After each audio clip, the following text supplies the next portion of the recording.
इस संसार में हम कहाँ से आते हैं, कहाँ चले जाते हैं, कुछ पता नहीं चलता है। बड़ा सुंदर भाव है इस भजन का। प्रभु जी, प्रभु जी, कहाँ जाता है मेरे राम, कहाँ जाता लागे नहीं पाता रघुराई हो, बंद कर रघुराई हो, बंद कर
देखा जाए इस शरीर को हम चाहे लाख खोआ मलाई कुछ भी खिला दें, लेकिन एक दिन ये धोखा दे ही देगा, छोड़ के चला ही जाएगा। कोई पहले जाता है, कोई बाद जाता है, लेकिन जाना ही पड़ेगा। इसीलिए तो हमारे गुरु जी कहते हैं, कितनों खिलावा चाहे खोआ मलाई, प्यार दुलार कुछ काम ना आई, काम ना आई।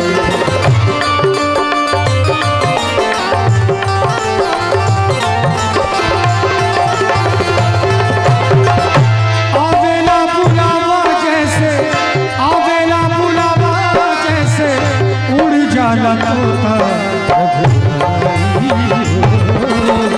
बंद कर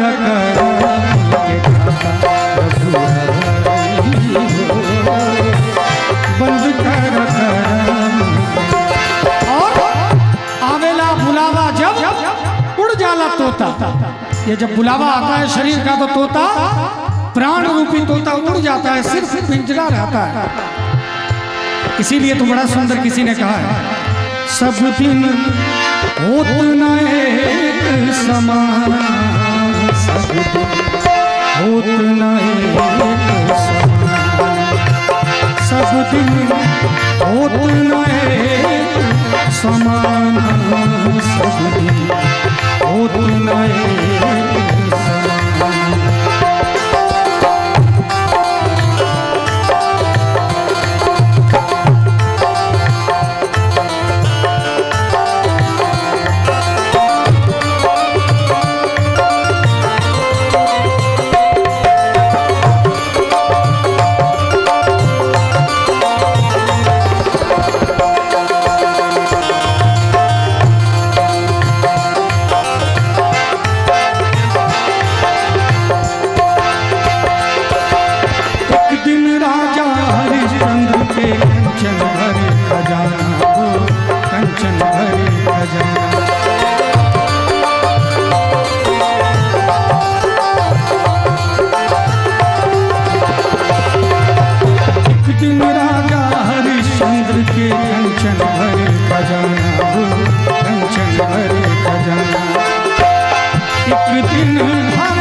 सब दिन होत न एक समान, सब दिन होत न एक समान।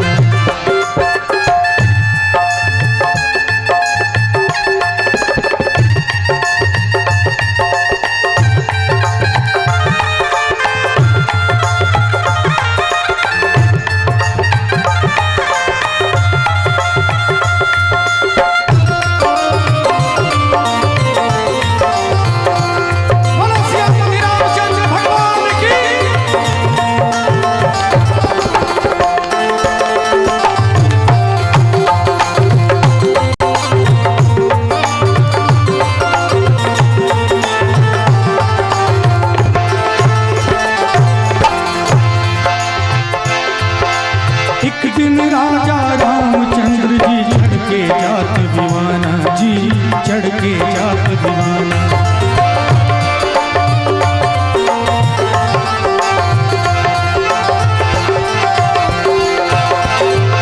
एक दिन उनका वनवास गयो, एक दिन उनका वनवास गयो, दशरथ तजे पराना, होत न एक समान, सब दिन होत न एक समान, सब दिन होत न एक समान।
समान सदगुरु होत नहीं समान।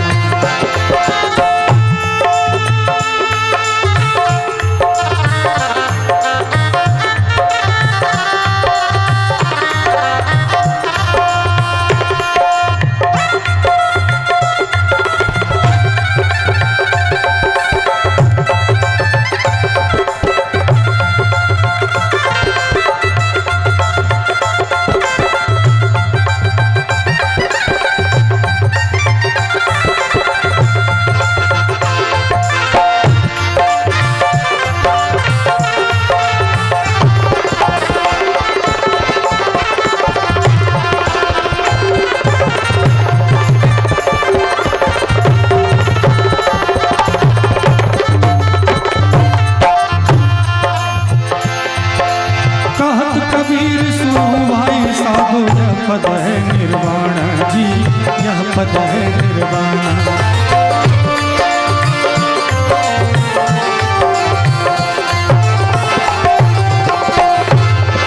कहत कबीर सुनो भाई साधो यह पद है निर्वाण जी, यह पद है निर्वाण। यह पद का